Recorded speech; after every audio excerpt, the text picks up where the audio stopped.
How's everybody doing today? So I can tell you a little bit about Trauma to Triumph. This idea came to me, actually, to be honest, several years ago. Stan started talking about a project that he was working on, and his project was called Damaged Goods. Is it me? Very similar. And so that kind of like got in my spirit. Okay, I see her trying to join now. Okay, one second, y'all.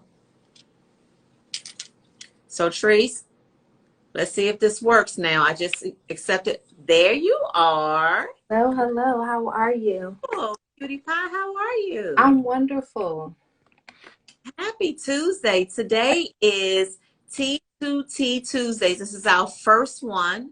You are number one. You're the first one to go live with me about some things that, could be uncomfortable for some people to talk about. But the reason that we're doing it is because of the level of uncomfortableness that a lot of women, young women, older women may have with certain things. And I want to be able to start a movement of healing women who have suffered trauma in their lives, right? Mm-hmm. And, just to give everybody that's on here a lot of you all see me on Thursdays on Spotlight Over the City. That's my thing, right? I'm T-Bomb on Spotlight Over the City. But tonight, I am just me. I'm Terry Long, and I am representing as the CEO and founder of T2T Media. And T2T stands for Trauma to Triumph. And this came to me like I was starting to tell the story, Treese, before you joined. Mm-hmm. 2 years ago, Stan, my husband Stan, started working on a project called Damaged Goods, Is It Me? Where he was filming men and women who had, a lot of damage, and they were still dealing with, damage and finding themselves saying, is it me? This is not that, but that kind of like rested in my spirit. And then it came to fruition about several months ago. God put it in my spirit again and said, hey, don't forget about that project. And it wasn't called anything. I sent myself an email over a year ago with all of the ideas that God had planted in my spirit about this. And I even had women's names, celebrity women that I have studied, and I knew that they had gone through significant levels of trauma, from child molestation to being domestic violence. I've had women who have suffered several different types of cancer, surgery. So this project is going to encompass women who have suffered trauma from different areas of life. There are some who have gone through child molestation. There are some women who've gone through, like I said, the different surgeries, and they survived to tell their stories. So what I want to do is I want to be the voice and sit down with women like yourself and talk about it. I want to be able to talk openly about our trauma, and I want to be able to talk about that bridge. Everybody's bridge is different. Some people, believe it or not, are not very spiritual, and that's their prerogative. So their bridge may not be God. Their bridge may be something else, right? And so we're going to talk about the trauma. We're going to talk about the bridge that transition these women from the trauma into the triumphant side of life. And triumph could mean different things. Triumphant for some women means I'm still alive. I'm still up every day. Triumph. Some other women may mean, I was dead flat broke and find my way, and now I'm wealthy. Look at people like Viola Davis, Oprah Winfrey. If you know their stories and you look at them now, you can see trauma to triumph. They're going to be a part of this project. I'm claiming it already. You should. But before we get to Oprah and Viola Davis, we courageous, brave women who've gone through trauma and willing to share the story so that we could potentially help someone else who's not as courageous as you are. So I thank you for being a part of this. As we discussed before, we don't have to talk about names, because at the end of the day, it has nothing to do with anyone's name.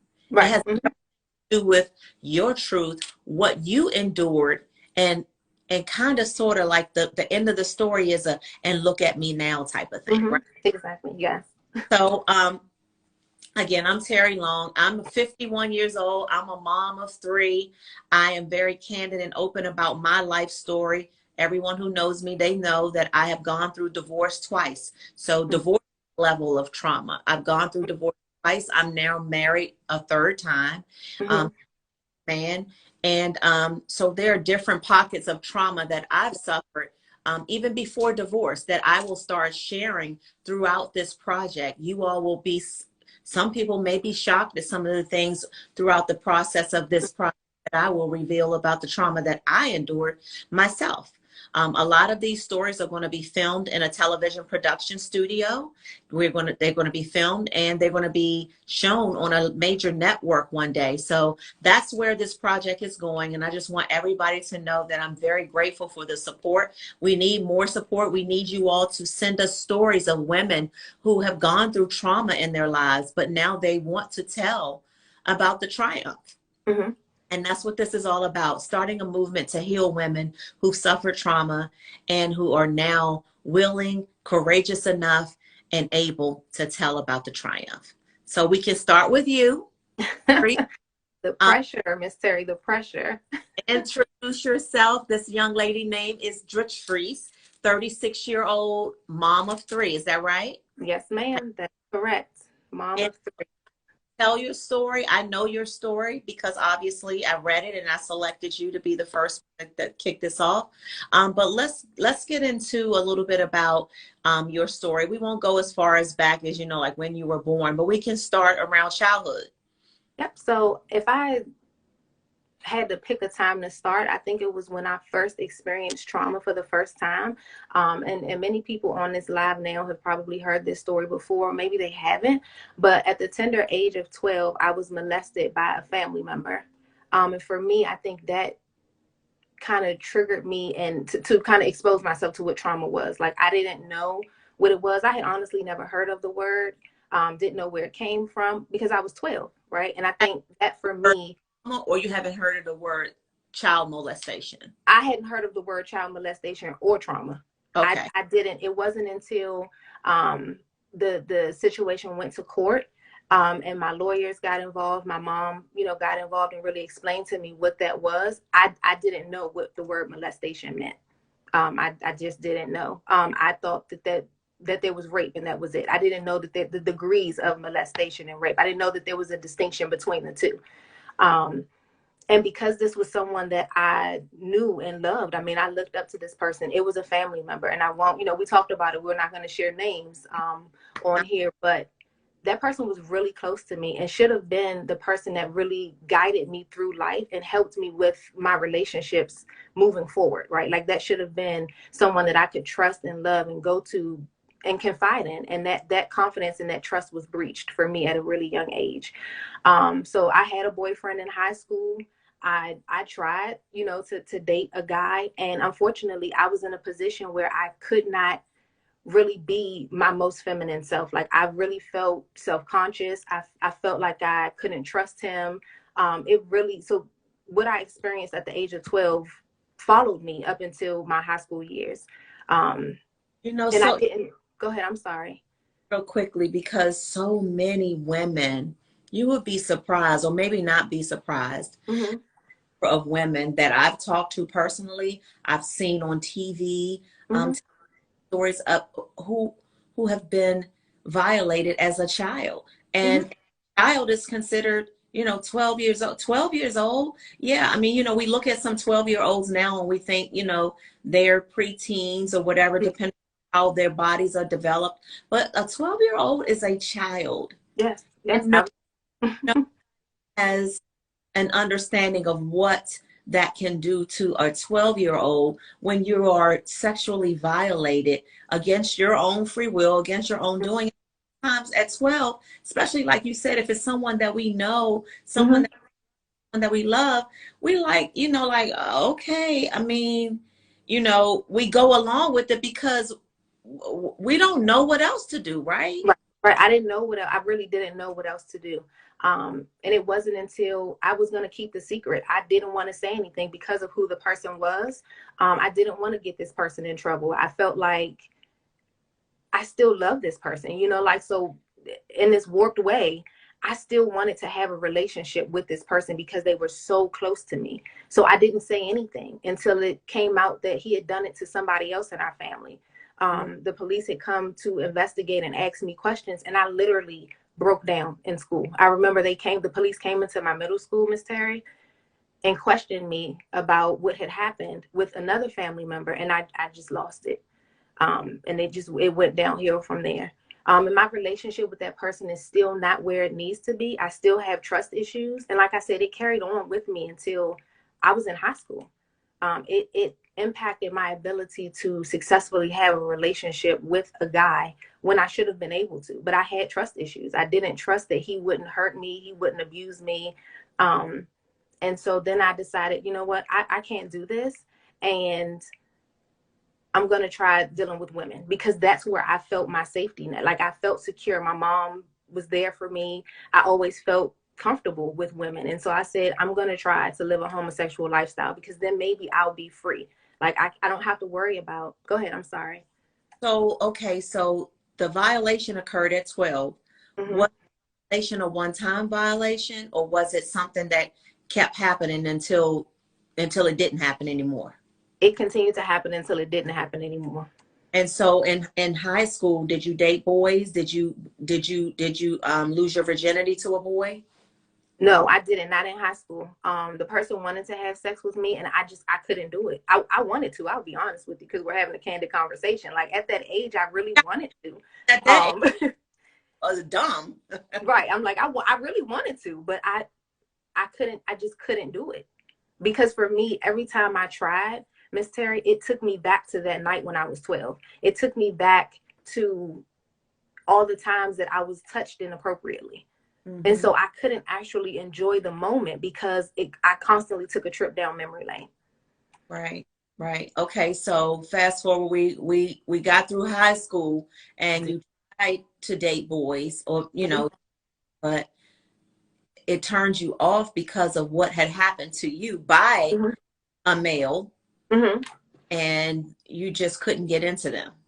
I couldn't. I tried. I really did. And so I said, I'm going to, I had lesbian friends in high school as well. That wasn't what I wanted to do, but I mean, I was friends with them. And so I dabbled in that, and that's where I felt comfortable.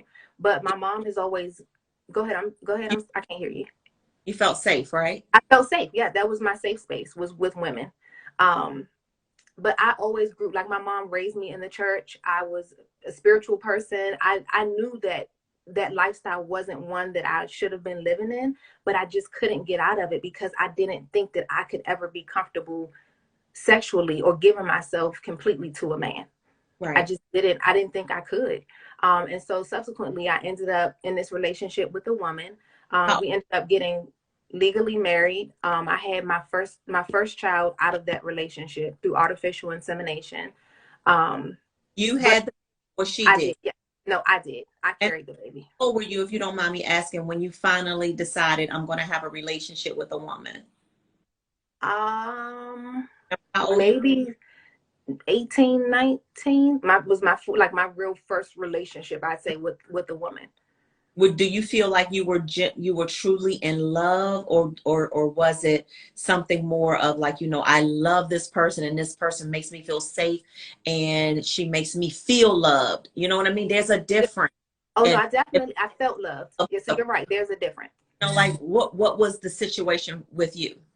So for me, it was definitely, I felt love. Like, it was a place of comfortability for me. I don't think, when I really sit back and think about it, I don't think I necessarily truly loved that person. I loved the way that they made me feel. Right. I loved the way that I felt comfortable. I felt safe. I felt protected by that person. I felt like I could be myself, if we're being candid, sexually with this person. Right. I didn't have any reservations, right? Because it wasn't a man. Right. And so that, for me, I led that lifestyle for a really long time, like 16, 17 years. I lived a homosexual lifestyle. For 16, 17 years? 16 years.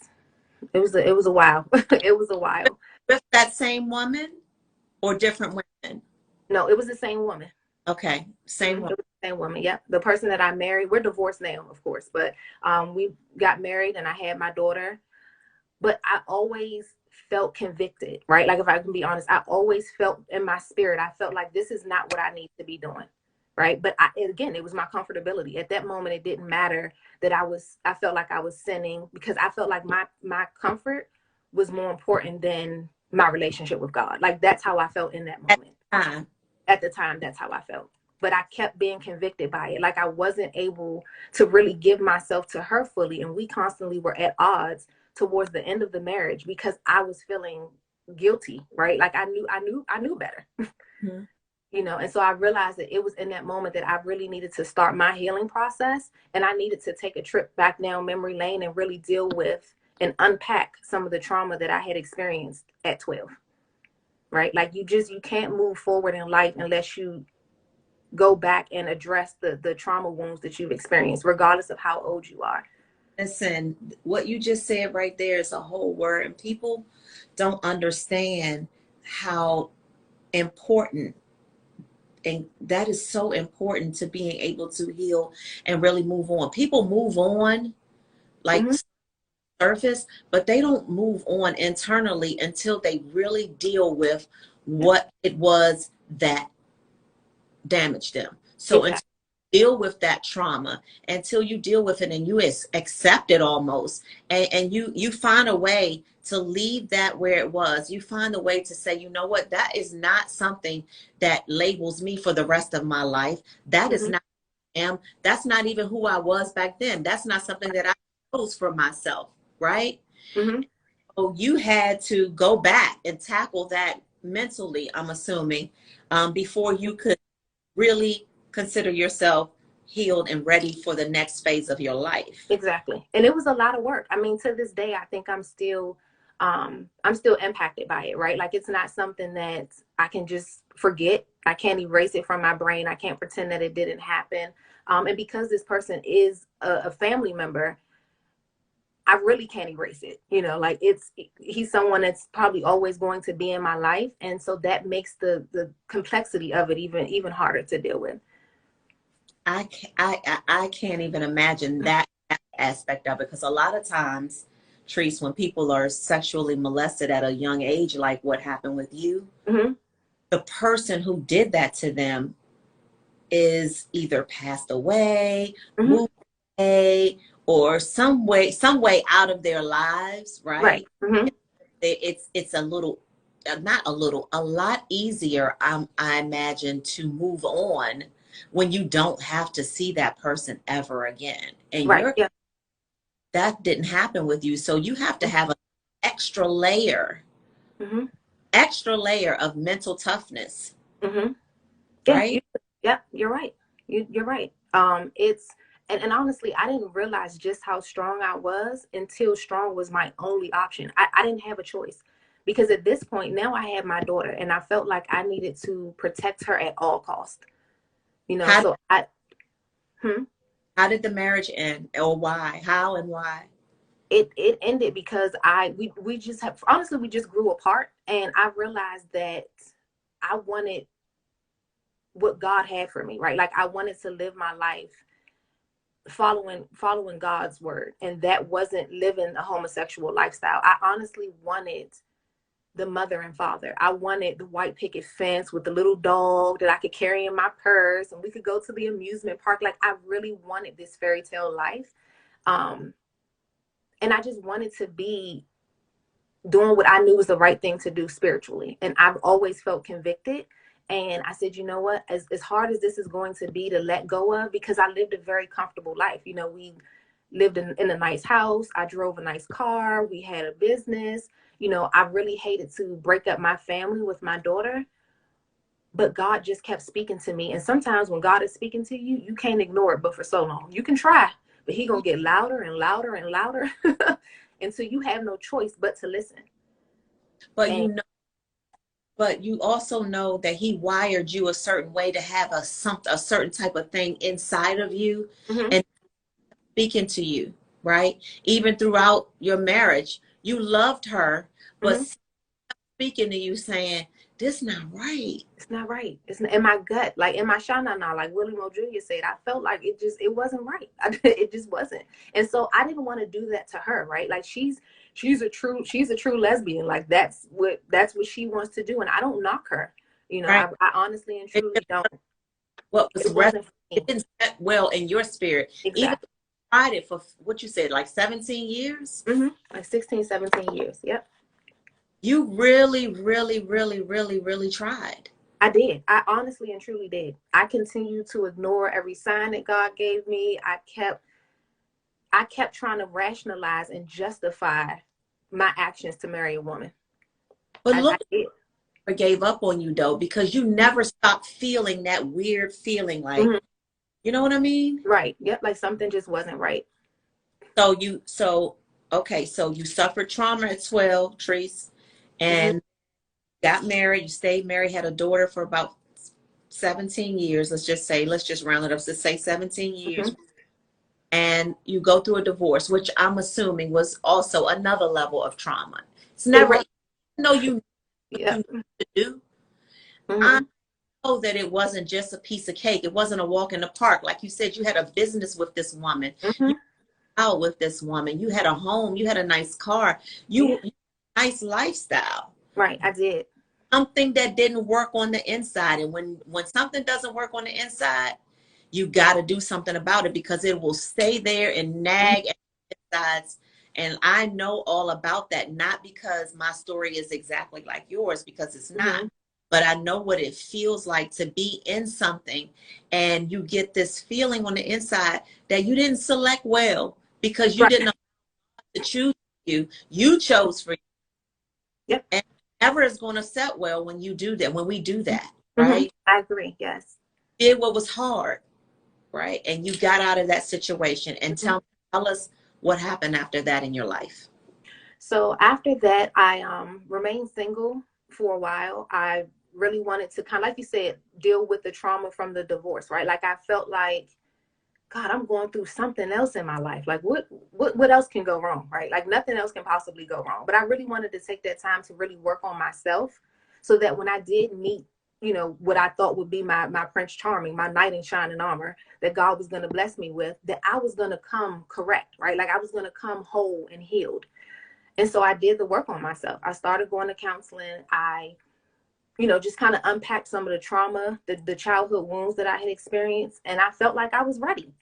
Okay. I went to the gas station one day, Miss Terry, went to go put gas in my car. And I tell everybody this story. I don't even remember. I went to go get wings for me and my mom at Eddie Leonard's. I don't know if y'all are from PG, but the best wings in PG County. And I needed gas. And so, but I wanted my wings, right? I didn't want to stop. And so I don't know how my car ended up at the gas station. I honestly and truly do not, because I don't remember turning into the gas station, but I did. And there was this handsome man there, and he approached me, right? And I was like, wow, I don't even remember getting here. Like, he must be heaven sent. Like, that's what I said to myself. Like, God must have put him in my life for a reason. And he asked me for my number. I gave it to him because at that moment I said, okay, I'm ready to do this, right? Like I'm comfortable. I didn't feel anything in my spirit when he approached me. Like I didn't have any reservations. So I felt like I was comfortable enough to really start pursuing something with the man. And so we did. We talked for a while, got to know each other. And shortly after that, I noticed a pattern of anger with this individual. I noticed that they were really quick to anger. It didn't matter what I said or how I said it. I was shortly thereafter, I was called everything but a child of God. Like Mm. that's how it started. And honestly, at that moment, I should have made the decision to leave that relationship. But I think because of how no, no, no, sorry, my child interrupted me. But I think because of just the trauma that I had endured with my dad, and I just said who it was, so that's oops, it doesn't matter.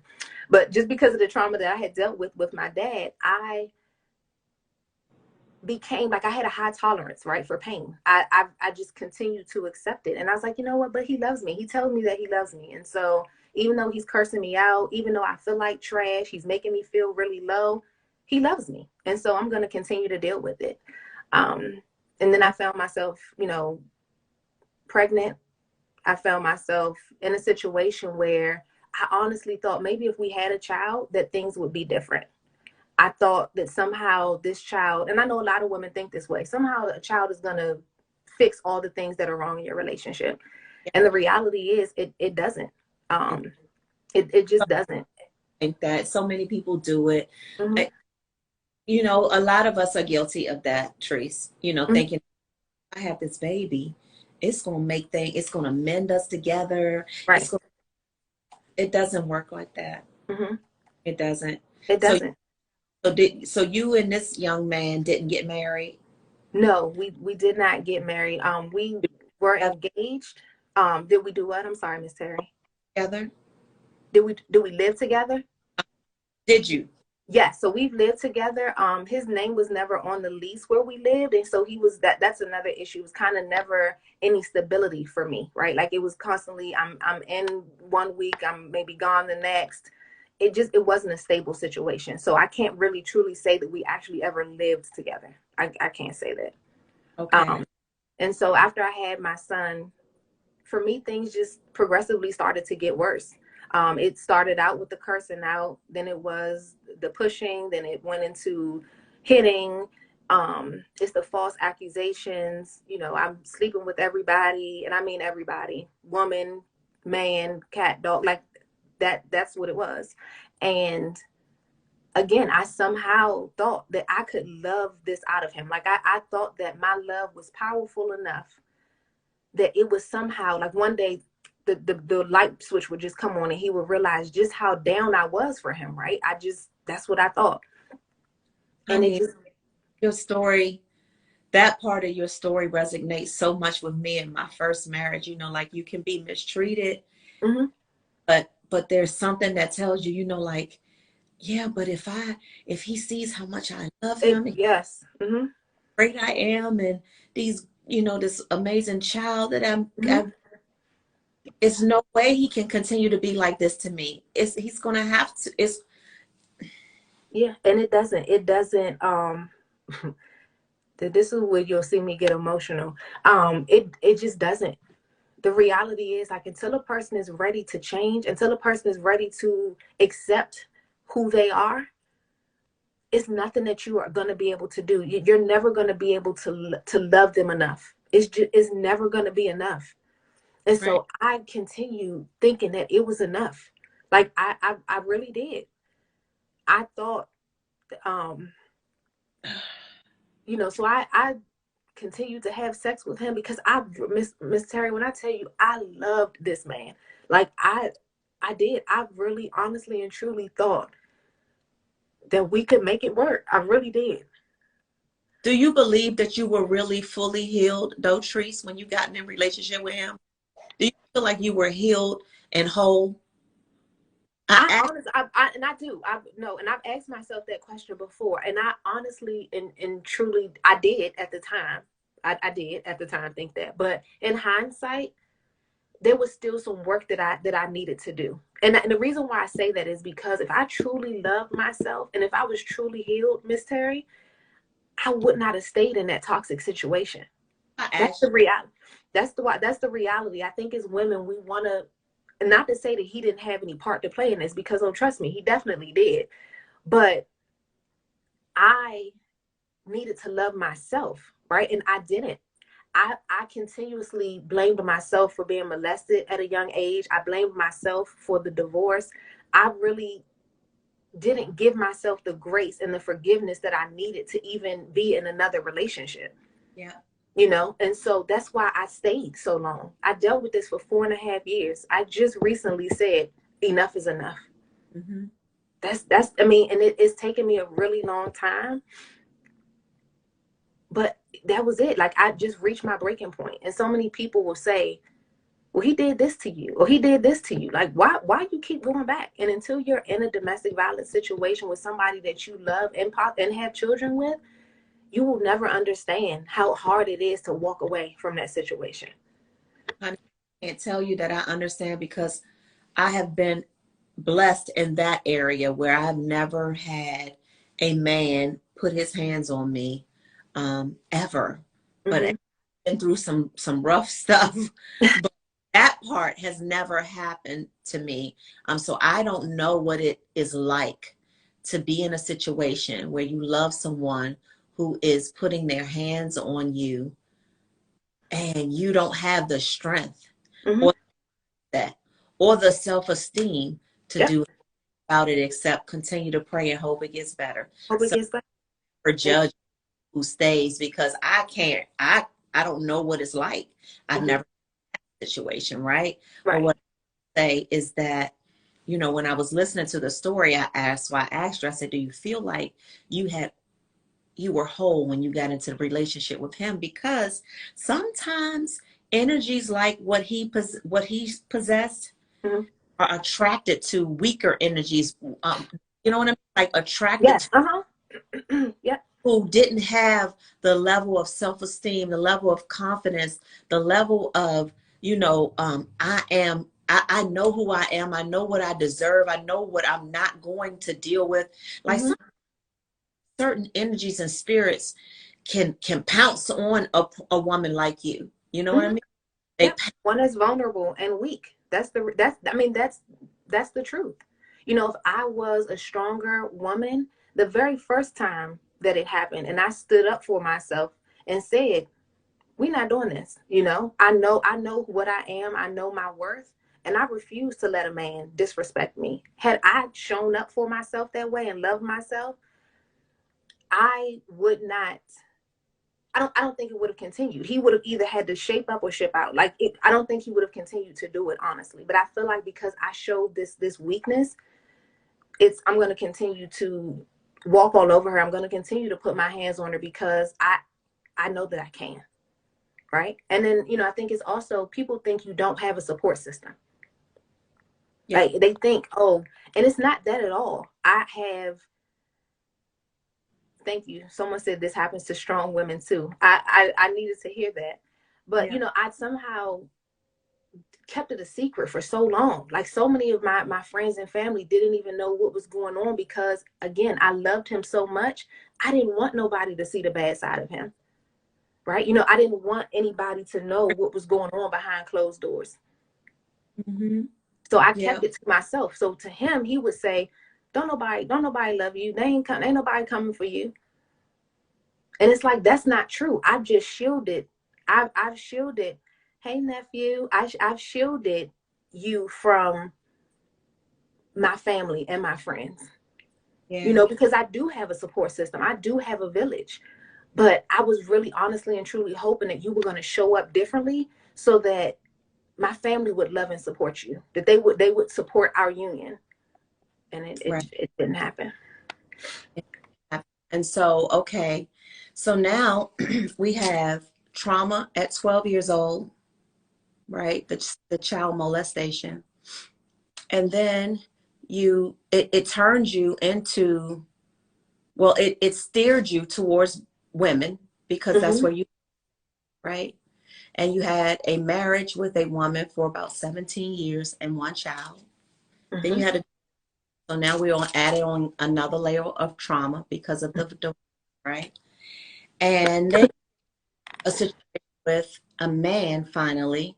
Um, I didn't ask you this, and you don't have to answer it, but was he the first man you had sex with? Like, No, no, no, all right.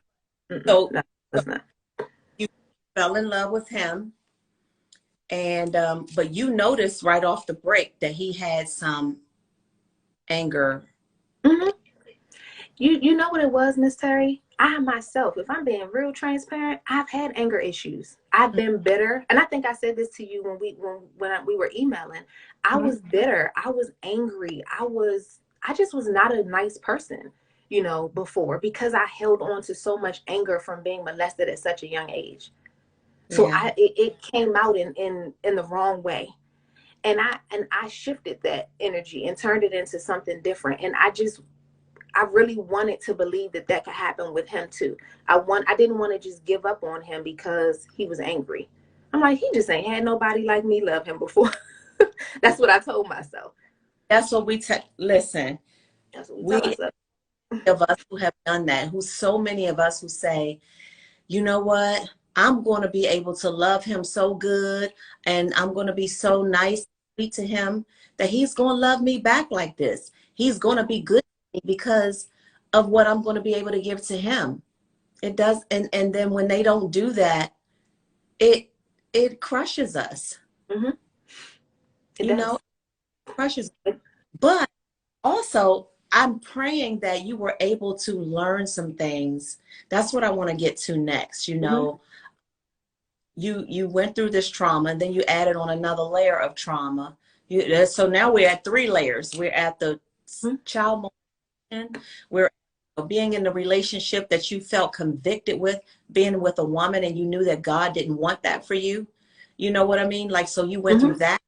Then you went through severing ties, divorcing this woman. That was another layer. Then you got into the relationship with an abusive man, and you had children with this man, right? 2. Okay, 2 children. So now we got 3 kids, and you still don't have a fulfilling relationship with a woman or a man. And so what happens after that? Like, what happens that gets you to a point where you say to yourself, okay, I got to get Trice together. I have to be whole for my children. So what was that point for you? And talk to us a little bit about the process of just getting yourself, your mental together, where you start to live a triumphant life. Let's get to that part. Right. So before I get to that, someone just put in the comments, they thanked me for sharing that I had anger issues too. And I honestly feel like, so you're welcome, but I honestly feel like we got to be honest with ourselves, right? Like you got to keep it 100 about yourself. And I know who I am and how I can be at times. That doesn't negate anything that I've gone through, but we have to be transparent, and we got to be vulnerable and honest with ourselves. So you're welcome for that. But and tell the truth about our own selves. Exactly, right? Like, we can keep pointing the finger at somebody else, but there's always something in us that we can always do to change ourselves and to work and heal ourselves, right? Like, I was nasty, right? Like, I just wasn't a nice person. And again, it went back to all the trauma that I had experienced. Right. But to answer your question, Miss Terry, it was the most recent situation where I had been called a bitch, right? It was, and so let me not, you know what, that's not true. It was, I think for me, I was on a call for work, and the person just thought that it was an okay thing to interrupt my working to curse me out. Okay. And I think, sometimes this is a warped way to think, but it's like when it gets out, then, it's one thing when it's behind closed doors and maybe only your friends and family know. But now you've done it and it's exposed me at work. Like, I have an image to uphold. Like, is that what you're doing? So now it's out there. I can't conceal it anymore. And I think that for me was the straw that broke the camel's back. And there have been several things that happened before that. But I think that was it for me. It's because it was now out in the open, and I had been exposed to my coworkers. Sometimes, let me tell you something. God works funny style sometimes, right? Sometimes he will orchestrate something like that to happen, knowing that it's going to affect you negatively, knowing that it's going to hurt you, but also knowing that he got you. You know what I mean? Right. He gonna have you no matter what. At the end of the day, he got you.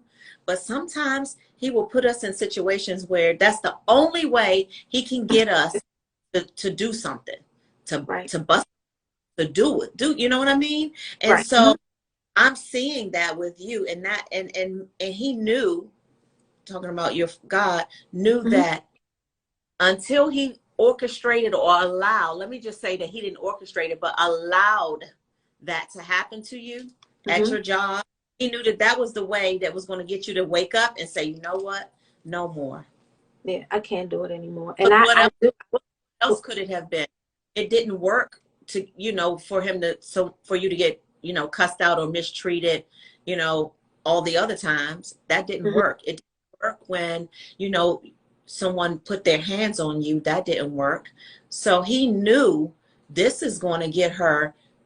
And for everybody it's different. You know what I mean? Mhm. It is. And Everybody I, has a different layer, right? Like we all have different levels of what we'll tolerate. And for me, my tolerance level, because of all the complex trauma that I had dealt with, I had a high tolerance for pain. So what bothered some people, like some people can't get tattoos. I love tattoos, right? It's a thing for me. I love that level of pain. I'm just weird like that, I guess. But so that that I that's love, the thing.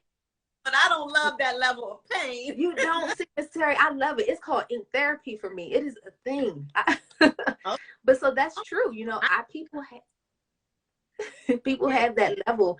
We all have a different threshold for pain, and yeah. mine was just very, very high. I mean, I had experienced trauma by the first man that should have loved me and guided me through life.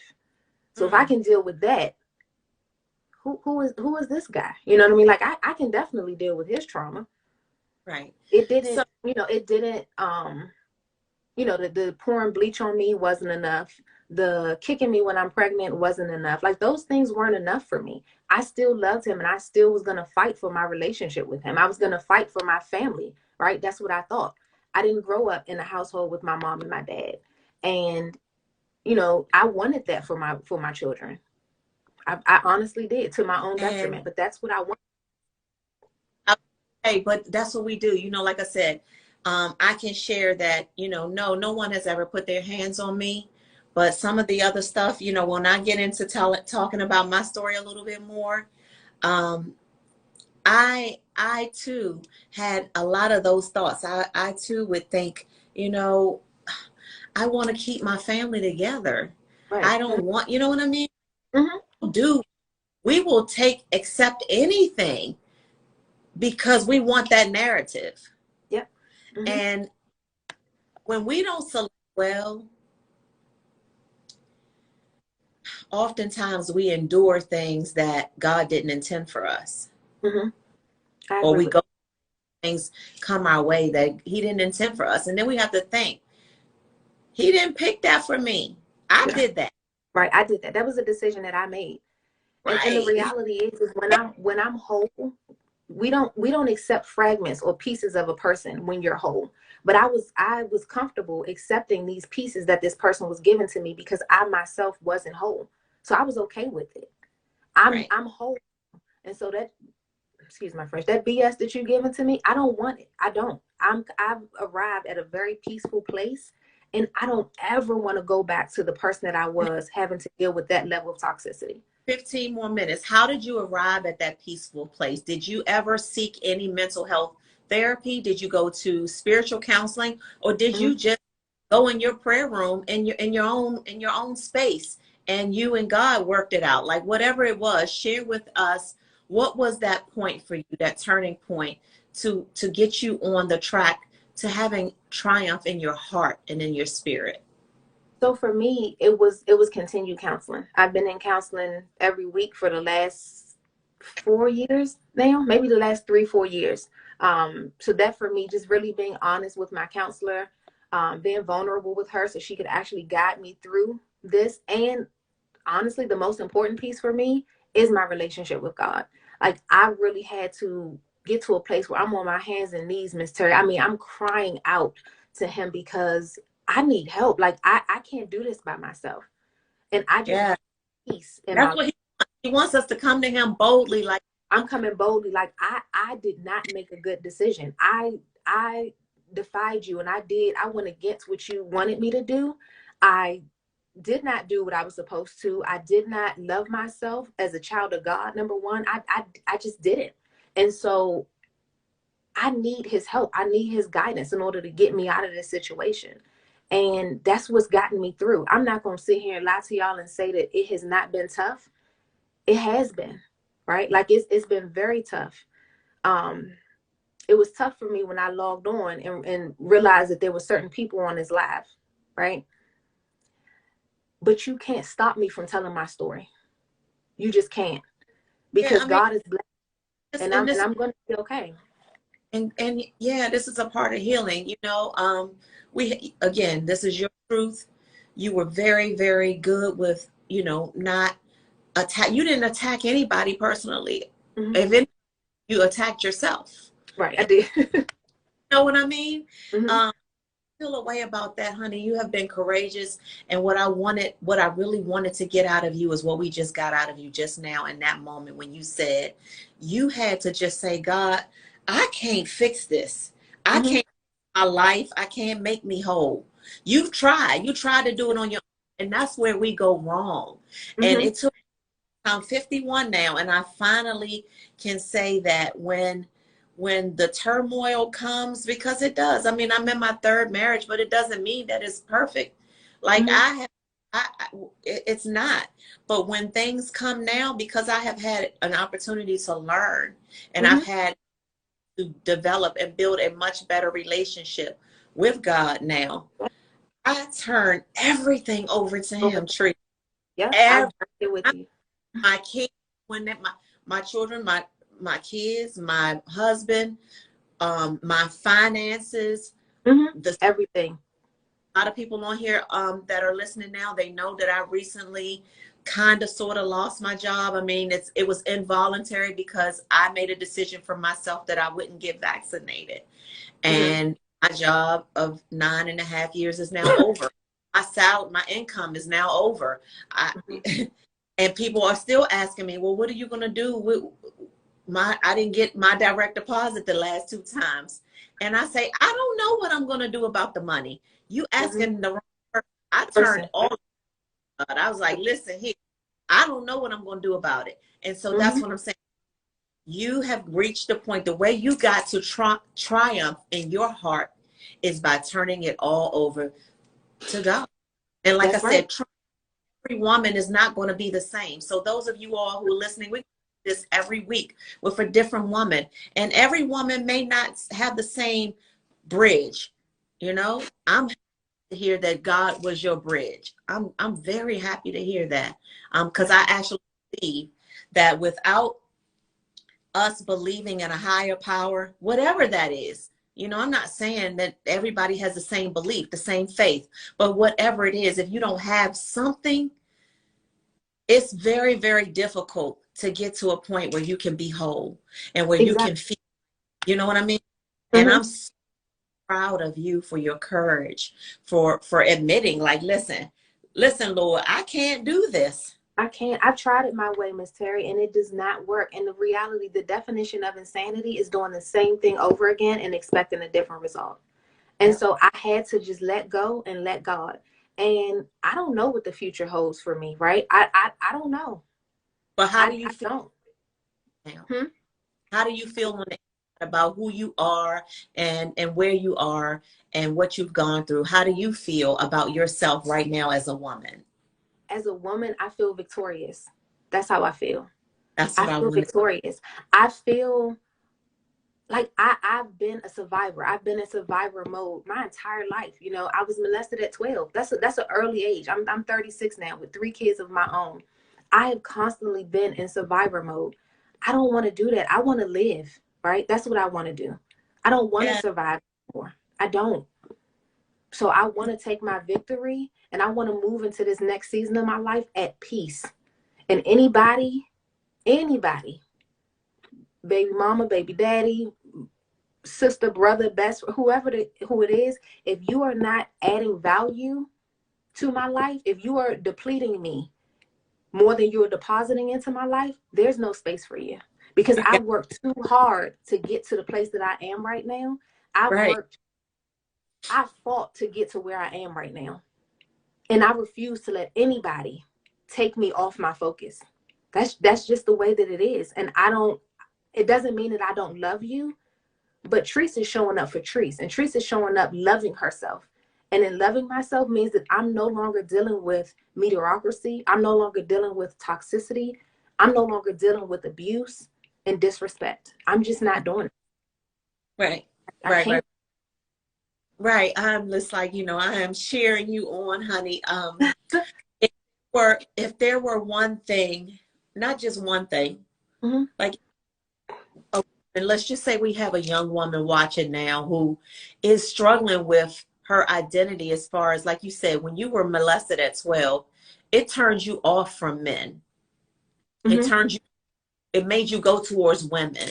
Right. So if you have one who's struggling with that right now because they were molested by a man that they trusted, and now that pushed them towards being with women, what would you say to that girl? I would say to that little girl to really seek counseling, right? Like I know that counseling is not is it's the stigma in the African American community. We don't want to talk about certain things. My mother tried to get me counseling, but my defense mechanism was laughter, right? So it's not that she didn't try. I wasn't receptive to it. I didn't want to have to unpack all the things that I had gone through. I was 12. I didn't know how to manage my emotions at 12. I didn't know what to do. So I would say to that little girl to really relinquish how you are feeling. Talk about it, because if you don't, it is only going to carry on with you later on in life. And it could be to your own detriment. It can be detrimental to your relationships. It can be detrimental to your professional life. It can be detrimental to you as a mother. So I would encourage every little girl to seek the therapy that they need when they're in the midst of going through the trauma, Yeah. because therapy is therapeutic.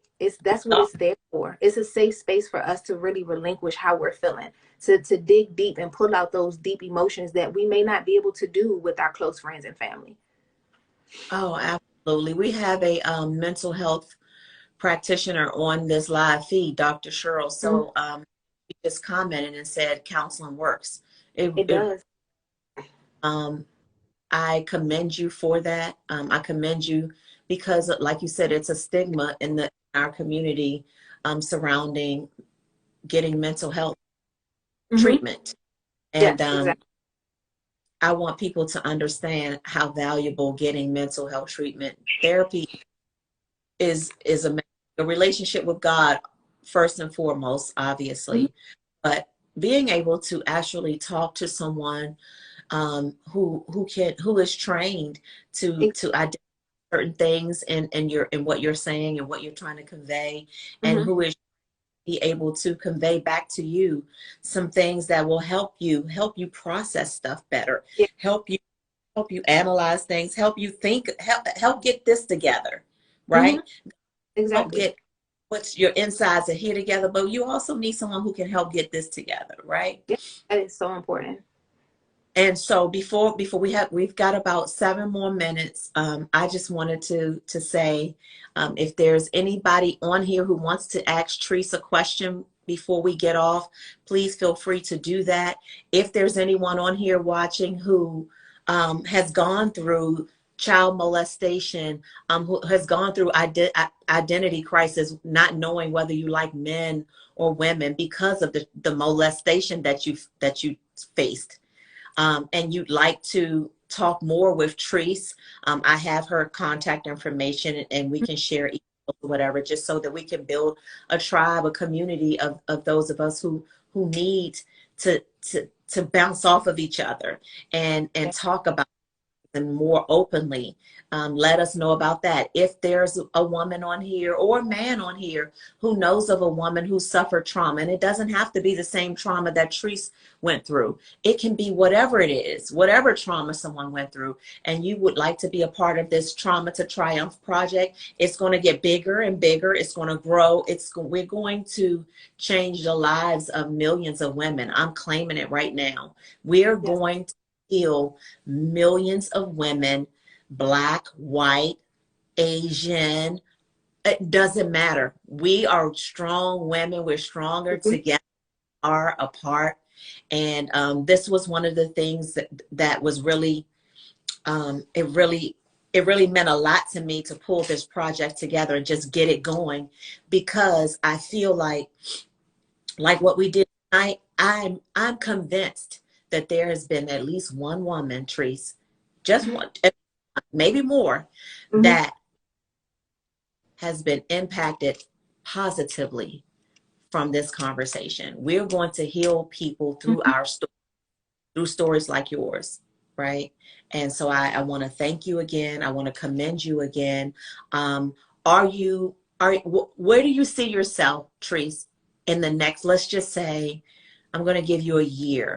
Where do you see yourself in a year from now with regarding your personal life, as far as a relationship? Do you feel that you have moved on from even the desire of a woman? And Instagram is telling me I've got 2 minutes left. So where do you see yourself in 1 year?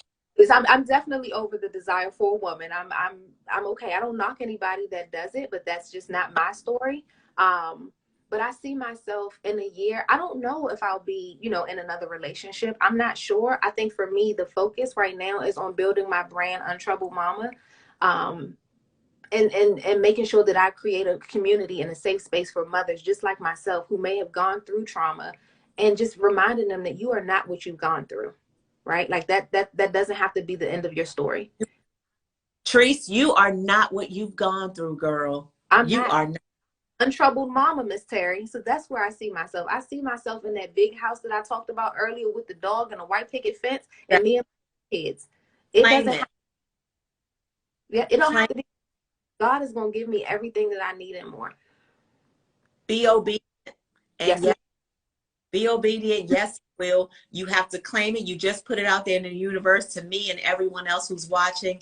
You and I are going to stay in touch because you are part of the T2T project. yes, ma'am. I'm excited. I can help your journey with your what you're doing. You let me know. Yes, And ma'am. connected now, girl. And they're going to probably may have questions for you. So I'll make sure that I'll put us all in a group email when that happens, and we can Okay. heal. We're going to continue to heal, ladies. Thank you all so much for tuning in to our first T2T IG Live with me and Treese. And next Tuesday, it'll be me and a different lady. And y'all get the emails in. info@trauma2triumph.com if you have stories for me. 4 seconds, y'all.